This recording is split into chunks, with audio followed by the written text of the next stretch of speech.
Алматы орталық мешітінің Азан KZ сайты ұсынады. أعوذ بالله من الشيطان الرجيم بسم الله الرحمن الرحيم الحمد لله رب العالمين والعاقبة للمتقين والصلاة والسلام على سيدنا محمد وعلى آله وأصحابه أجمعين أما بعد Ассаламу алейкум, құрметті момын мұсылмандар, құрметті жамағат, жаратушы Жаббар иеміз баршамыздың ниет тілегімізді қабыл етсін. Қасиетті жұма баршамызға муарак болсын.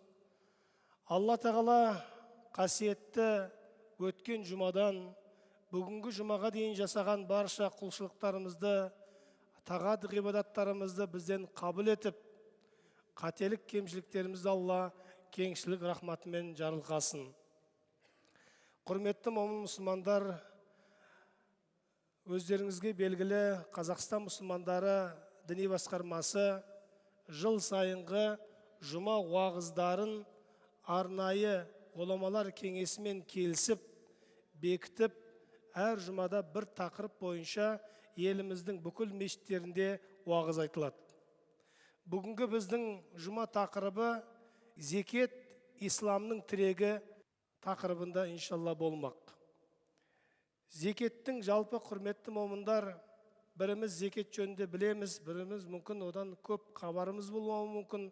Сондықтан әрбір жұма уағызы адамды рухани кемелдікке жеткізеді және оның білімін жетілдіреді.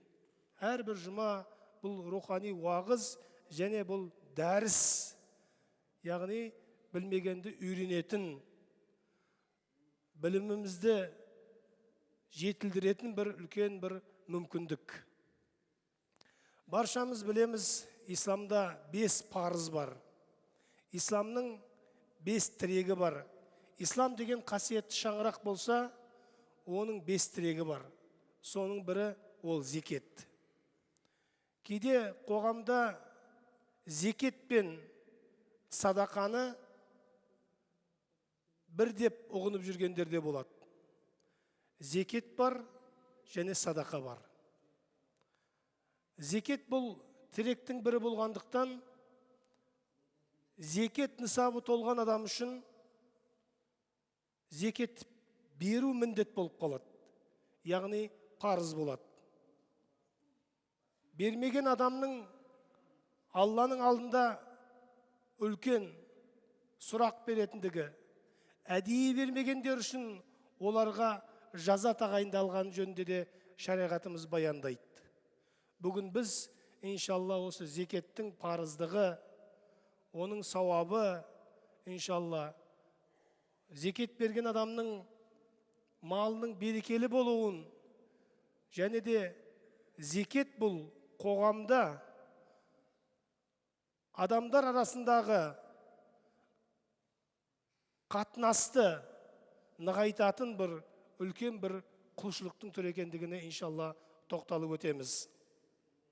Пайғамбарымыз саллаллаху алейхи уассалам хадис шарифінде «Буниял исламу аля хамсин шахадат ан ла илаха иллаллах ва анна Мухаммадар Расулуллах ва иқамус сала ва итаиз зака вал хадж ва сауми Рамадан». Ислам 5 нәрседен тұрады дейді пайғамбарымыз саллаллаху алейхи уассалам. Ислам 5 нәрседен тұрады. Олар иман етіп калима келтіру. Яғни ашхаду ан ла илаха иллаллах ва ашхаду анна Мухаммадан абдуху ва расулух деген сөзді айту бұл парыз мұсылман үшін. Яғни Аллаға иман бұл бірі. Келесі намаз оқу, сосын зекет беру, қажылыққа бару және Рамазан оразасын ұстау деп айтқан имамы Бухари, Муслим риуаятында. Құрметті момындар, бұл жердегі пайғамбарымыз саллаллаху алейхи вассаламның ислам 5 нәрседен тұрады дегенде, соның бірі зекет екендігін айтты. Яғни біз бұл хадистен түсінгеніміз, зекет бұл міндетті құлшылықтың бірі. Алла субханаху ва тағала қасиетті Құран Бақара сүресінің 43-ші аятында: Астағиз билля ва ақимус салата ва ату зака. Намаз оқыңдар, зекетті толық беріңдер дейді. Бұл Құран Алланың сөзі. Жаратушы Жаббарымыз қасиетті Құран Бақара сүресінің алғашқы аяттарында «Зәликәл китабу ла райба фих» дейді. Бұл кітапта, бұл Құранда ешқандай шак, шүбха жоқ. Бұл Алланың сөзі, Алланың кітабы дейді. Біз Құранға иман еткен болсақ, Құранды Алланың сөзі деген болсақ, демек бұл аятта бізге Алла тағала бұйырды: намаз оқыңдар, зекеттеріңді толық беріңдер деді. Зекет беру міндет болғандығын біз осы аяттардан, құрметті момындар, ұғынамыз, білеміз. Ал зекеттің анықтамасына тоқталатын болсақ, зекеттің тілдік және шариғаттағы терминдік мағыналарына тоқталсақ, зекет араб тілінде закатун делінеді. Яғни тілдік мағынасы берекеттену, тазалау, арту, көбею секілді мағыналарды білдіреді. Тілдік мағынасы. Тілдік мағынасының өзіне біз назар аударатын болсақ, берекеттену, тазалау, арту, көбею деген мағыналарды білдіреді екен. Ал енді шариғи мағынасына келетін болсақ, нысап көлеміне жеткен нақты бір байлықтың түрінен белгілі бөлігін алып, оны жылына бір рет Алла үшін шариғатта белгіленген кісілерге қайтарымсыз беру. Құрметті момындар, шариғи мағынасы. Шариғаттың талабы нысап көлеміне жеткен нақты бір байлықтың түрінен белгілі бөлігін алып, оны жылына бір рет Алла үшін шариғатта белгіленген кісілерге қайтарымсыз беру. Яғни нысап болу керек. Нысап деген мөлшер, адамның дүниесінің мөлшері бір нысапқа толуыменен зекеттің мөлшерін бөліп алып, берілетін зекеттің сол кімге берілу керек, сол адамдарға беру дейді шариғаттағы зекеттің мағынасы. Біз иншалла қазір төменде уағызымыздың зекеттің нисабы қанша, оның қанша көлемі зекет, және ол кімдерге беріледі, бұған біз иншалла тоқтап кететін боламыз. Зекет қашан парыз болды? Зекет құлшылығы қашан парыз болды дейтін болсақ, бұның тарихы былай екен. Зекет ғибадаты пайғамбарымыз саллаллаху алейхи вассалам қасиетті Мекке шаһарынан нұрлы Мәдине қаласына көшіп барғаннан кейін мұсылмандарша хижри жыл санауының 2-ші жылында парыз болған екен. Хижри жыл санауының 2-ші жылында пайғамбарымыз саллаллаху алейхи вассалам қасиетті Меккеден нұрлы Мәдинаға көшкеннен кейін парыз болған екен. Зекет адамның мал дүниесін қорғайды екен. Бұл жөнінде пайғамбарымыз саллаллаху алейхи вассаламның хадисінде айтады: «Хассину амвалакум biz-закат». Малдарыңды зекет беру арқылы қорғаңдар дейді. Пайғамбарымыз саллаллаху алейхи вассалам хадисінде малдарыңды зекет беру арқылы қорғаңдар дейді. Қазақта да көп ондай мысалдар көп айтады. Зекет берген байдың малына қасқыр шаппайды дегенде қазақта осындай сөздер қалыптасқан.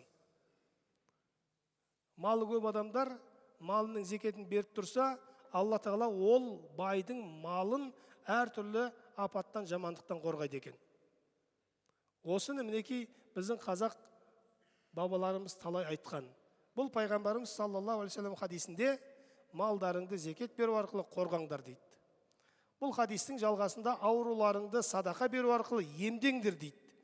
Егер бір адам ауырып қалса, садақа беру арқылы емделу болатындығын пайғамбарымыз бұл хадисінде айтады. Тілейтін дұғаларың мен бастарыңа келетін пәлелерге дайындалыңдар дейді. Дұға тілеген кезде, Алладан тілек сұраған кезде, жамандықтың алдын алып, Алла Тағала бәле-желеден сақта, аспаннан, жерден, оңымнан, солымнан, алдымнан, артынан келетін неше түрлі қауіп қатерден сақта деп біз мұсылмандар дұға етеміз. Бұл дұға етудің біз пайғамбарымыз саллаллаху алейхи вассаламның жоғарыдағы айтқан хадистерінен үйренгенбіз.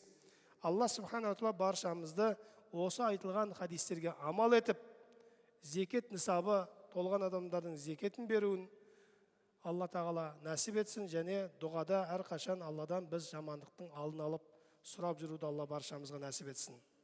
Берілген зекет өсет.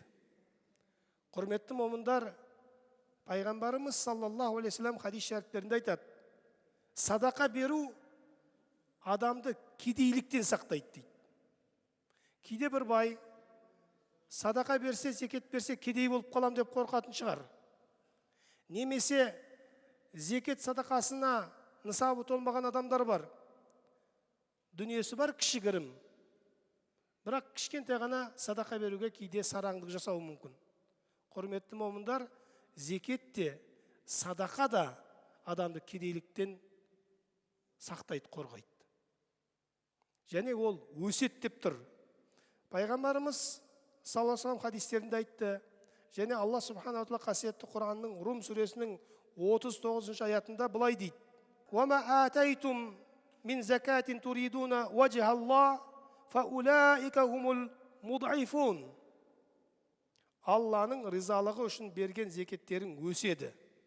Міне солар артықша еселенген сауапқа бөленушілер деп Алла субхана тағала қасиетті Құран Рум сүресінің 39 аятында айтты.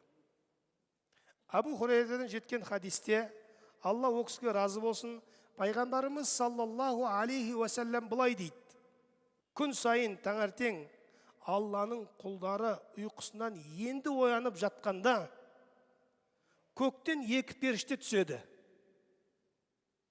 Бірі: "О Алла Тағалам, дүние мүлкін игі жолға жұмсағанның дүниесінің орнын толтыра көр" десе, екіншісі: "О Алла Тағалам, жиған тергенін жұмсамай, тығып отырған сараңды шығынға батыр" деп дұға жасайды деп айтты. Хадисті имам Бухари, Муслим риуаят етті. Құрметті момындар, мінекей зекет дүниені өсірет деген пайғамбарымыз саллаллаху алейхи ва саллямның осы хадистерінен алынды. Зекет нәпсіні тазартып, күнәдан арылтады. Алла Тағала өзінің елшісі пайғамбарымыз Мұхаммед Мұстафа саллаллаху алейхи ва саллямға Тәуба сүресінің 103 аятында былай дейді: "Олардың дүние мүліктерінен зекет ал, сөйтіп оларды тазартып, кірден арылт" дейді. Олардың дүние мүліктерінен зекет ал, сөйтіп оларды тазартып, кірден арылт дейді. Алла субхана тағала қасиетті Құранда Тәуба сүресінің 103 аятында пайғамбарымыз саллаллаху алейхи ва салламға осылай жеткізді.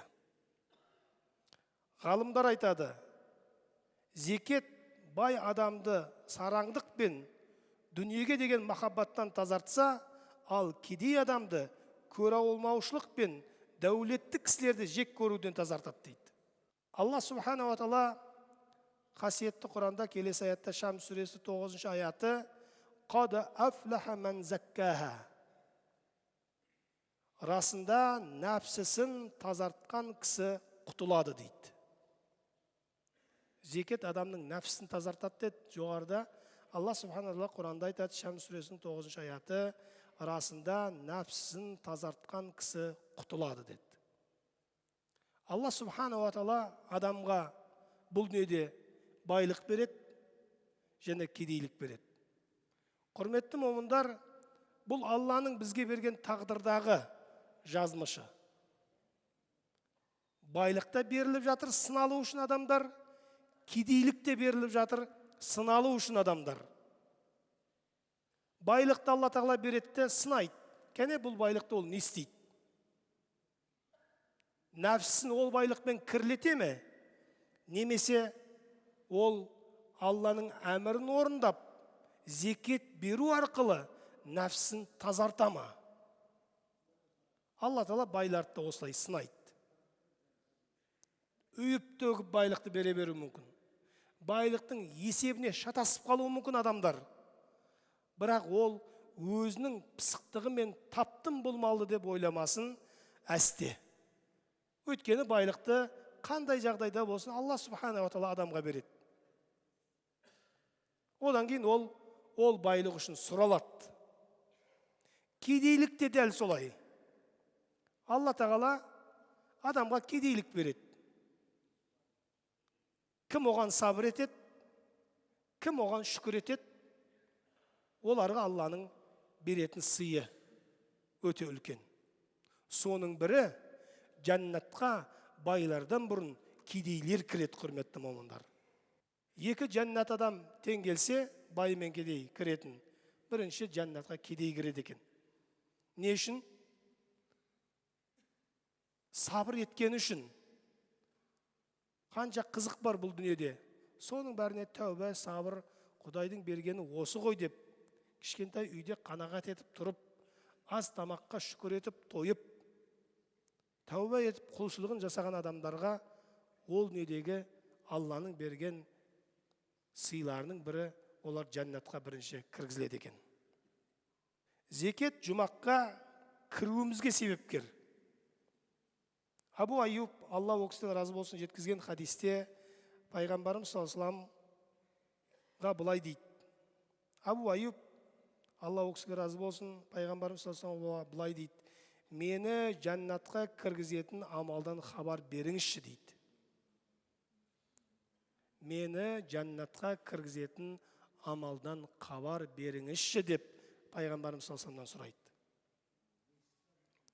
Сонда пайғамбарымыз саллаллаху алейхи вассалам Аллаға құлшылық етіп, оған еш нәрсені серік қоспа. Намаз оқып, зекет бер, сондай-ақ туысқаныңмен байланыста бол деп айтқан екен. Құрметті момындар, хадистерді байқасаңыздар, ең жақсы амал намаз, немесе садақа, немесе зекет, немесе ораза деп осылай көп келеді хадистер. Бұның даналығы, құрметті момындар, пайғамбарымыз саллаллаху алейхи вассалам адамның жағдайына қарап осылай хадис жеткізді. Егер бай адам болса, зекет беруге нысабы толған, зекет бере алатын адам болса, пайғамбарымыз саллаллаху алейхи вассалам оларға осын жеткізді. Құрметті момындар, мінекей пайғамбарымыз саллаллаху алейхи вассалам Абу Айюб сұраған кезде, маған бір жәннатқа кіргізетін амалдан хабар берші деген кезде, пайғамбарымыз саллаллаху алейхи вассалам Аллаға құлшылық етіп, оған еш нәрсеге серік қоспа, намаз оқып, зекет бер деді. Әр жақсылық кем дегенде 10 есе болып оралады дейді. Білесіздер, әр жақсылық бізде Алла Субханалла бізге берген сыйында үмметі Мұхаммедке. Біз егер бір сауап істесек, оны 10 есе Алла Тағала көбейтеді. Ең кем дегенде. Ары қарай ол 700 есеге дейін көбейе беруі мүмкін. Убайдилла ибн Мұхаммедтің, Алла ол кісіге разы болсын, риуаят бойынша бірде қайыр тілеп жүрген бір кісі Хазіреті Алиға келеді. Хазіреті Алиға келіп көмек сұрайды. Хазіреті Али балаларының бірін, Хасан мен Хусейннің бірін, бар анаңнан, анасына Хазіреті Али бір 6 дирхам берген болады, соның бірін алып кел деп жұмсайды. Риуаятта айтады, Хасан немесе Хусейн дейді, екеуінің бірі дейді, барып анасынан сұраған кезде, анасы Фатима анамыз, Алла ол кісіге разы болсын, мен ол ақшаға ұн алам деп қойғанмын дейді. Сонда пайғамбарымыз саллаллаху алейхи вассалам қайтадан жұмсап, Алла субхана тағала бізге не берді? Үлкен жақсылық берді. Қайыр сұраған адамдарға қайыр беруіміз керек деді. Сөйтіп барып түгел 6 дирхамды алып келді де, баласынан жіберіп, баласы алып келді. Сөйтіп көмек сұраған адамға Хазірет Али беріп жіберді. Бір шама уақыт өткеннен кейін бір кісі түйесін сатам деп келіп қалды. Қанша деп Хазірет Али түйесін сұрап еді? 140 дирхам деді. Хазірет Али айтты: сен маған тастап кет, мен саған киім берем ақшасын деді. Ол кісі келісіп беріп кетті түйені. Бір шамалы уақыт өткеннен кейін бір кісі келіп, түйе кімдікі деді. Хазірет Али айтты: менікі деді. Қаншаға сатасыз деді. Хазірет Али айтты: 200 дирхам деді. Ол кісі сөзге келмей, мен алайын осы түйені деп 200 дирхамға түйесін алып кетті. Аз ғана уақыттың ішінде Алла субханаху ва тағала Хазірет Алидің берген 6 дирхамын 10 есеге көбейтіп, 60 дирхам етіп қайтарып берді. Түйесін беріп кеткен адам келген кезде 140 дирхамын Хазірет Али берді, 60 дирхамды баласы арқылы Фатима анамызға беріп жіберді. Мінекей құрметті момындар, бұндай жағдай сізбен біздің өмірімізде де талай кездеседі. Біреуге көмектессеңіз, Алла Тағала сізге басқа жақтан көмек алып келеді. Бұл міне Алланың сізбен бізге берген сыйлары. Енді құрметті момындар, біз жоғарыда айттық, зекеттің нысабы қанша және ол кімдерге беріледі дедік. Біз осыған тоқталып кетпестен бұрын, құрметті момындар, зекет бермеген жандардың жазасы дейді. Шариғатта болар жөнінде не айтылады, соған қысқаша тоқталып кетсек. Пайғамбарымыз саллаллаху алейхи ва саллям хадисінде бір қауым зекет беруден тыйылса, Алла сол қауымды жылдар бойы сынаққа, пәлекетке ұшыратады дейді. Зекет берілмесе бір қауымда. Имам Бұхари риуаят еткен хадисте, зекет бермеген адамның байлығы ақырет күні ірі жылан пішініне кіреді. Екі көзінің үстінде қорқыныштылығының белгісі ретінде қап-қара 2 домалақ дағы бар. Осы жылан қиямет күнінде иесінің мойнына оралады. Сосын аузымен иесінің 2 жағынан ұстап, мен сенің дүниедегі қатты жақсы көрген байлығыңмын, мен сенің жинаған қазынаңмын дейді. Яғни сол жиналған дүние қияметте егер зекеті оның берілмесе, ол жылан пішініне кіріп, өзінің иесін осылай азаптайтыны жөнінде Пайғамбарымыз саллаллаху алейхи ва саллямның хадисінде айтылған. Құрметті момындар, сондықтан Алланың берген сынаққа берген дүниесін, зекетін ұмытпай беріп тұруды Алла дәулетті адамдарға нәсіп етсін дейміз. Зекеттің біз нысабына келетін болсақ, алтында, егер алтынмен есептелетін болса, 20 динар, яғни 85 грамм алтын екен. Күмісте 200 дирхам, яғни 595 грамм күміс. Түйеде 5 түйеден зекет беріледі, сиырда 30 сиыр, ал қой мен ешкіде 40 бастан зекет беріледі. Сауда заттарында, құрметті момындар, саудамен айналысады адамдар, олардың дүниесі 85 грамм алтын немесе 595 грамм күмістің құнына тең болса, ол адамдар зекет береді екен. Қазіргі біздің ақшамен бұл айтылған алтынның немесе күмістің құнына келеді тоқталатын болсақ, алтынның граммына қазір 85 грамм деп жатыр. Қазақстан мұсылмандар діни басқармасының фатуа бөлімінің есебі бойынша 1.317.000 теңге екен. Кімнің осындай қаражаты болса, ол адам зекет береді. Қанша пайызын? 2,5%. Сол ақшаның 2,5%-ның зекетке беру керек. Жылына бір рет беріледі. Егер сіздің зекетіңіз былтыр оразада берсеңіз, биыл оразаға дейін зекеттің құны, нысабыңыз төмендеп кетіп, кейін қайтадан көтерілсе, ол адам зекет беру оған парыз емес. Сіздің зекет нысабы, зекет мөлшері, жаңа жоғарыда айтылған қаражат мөлшерінен төмен түспеу керек бір жылдың көлемінде. Ол адамдарға зекет парыз. Ал енді зекеттің пайдаларына келетін болсақ, құрметті мұсылмандар, кедейлердің жаратқаннан байлардың тілеуін тілеп, байлардың байлығының одан ары артылуын сұрайды. Кедей адамға зекет байлар беріп тұрса, сол адамдар әрине солардың тілегін тілейді. Алла қабыл етсін, аман болыңдар, малың, жаның аман болсын деп, оларға бата беріп жатады. Бай мен кедейдің арасында бауырмашылық қарым-қатынас орнайды. Кейде қоғам болғаннан кейін байлар неше түрлі байлығын көрсетіп жүргеннен кейін кедейлердің ол несіне тиеді, ашуына тиюі мүмкін. Ал енді олар сол кедейлерге көмектесіп, қарайласып жүрсе, олардың оған деген бауырмашылығы артады. Адамның мейірімі мен адамгершілік сезімдерін оятады. Зекет Алла тағаланың берген нығметтерін еске алуға себепкер болады. Бай мен кедей арасында көралмаушылық, суыққандылық мен алабөтендікті жойып, ұрлық, қарлықтың алдын алады. Әлеуметтік текпе-теңдікті сақтауға себеп болады. Қоғамдағы бөлінушілікті жояды дейді ғалымдарымыз, зекеттің пайдалары жөнінде осылай айтқан. Құрметті момын мұсылмандар, зекет жалпы 8 адамға беріледі.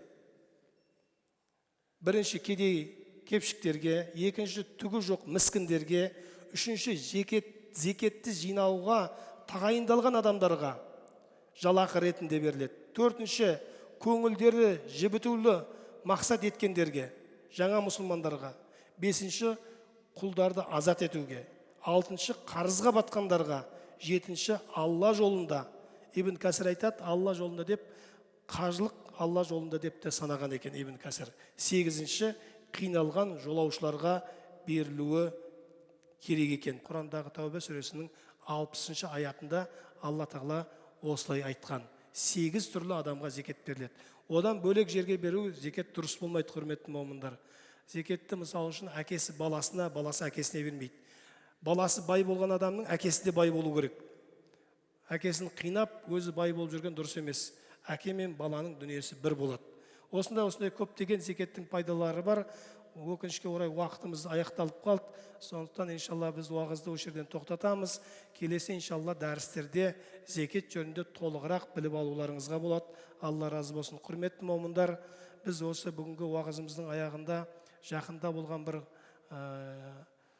адамды жанын түршігетін бір жағдай болды. Алла сақтасын, жаңалықтардан естіп жатсыздар ғой.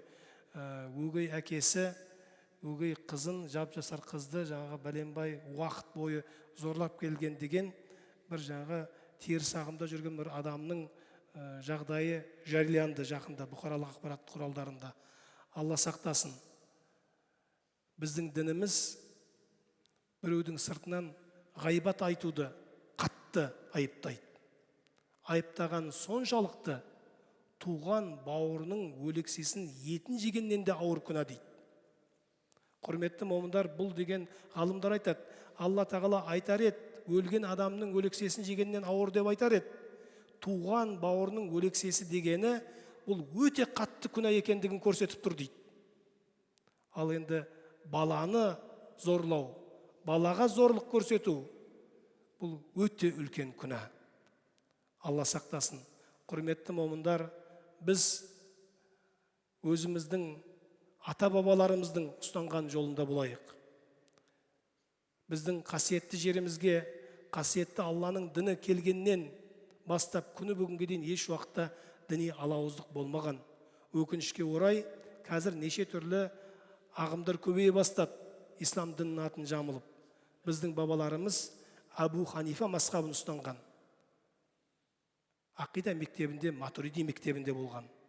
Осы бағытты ұстап, бір-бірімізді бірлікке шақырып тату болайық. Алла адасушылықтан сақтасын. Алла тағала тура жолды нәсіп етсін баршамызға. Алла субхана ва тағала қарттарымызға, аталарымызға, аналарымызға қуат берсін. Жастарымызға өмір, бақыт берсін. Ва ахиру дa'вана анил хамдулилля. Аллаху акбар.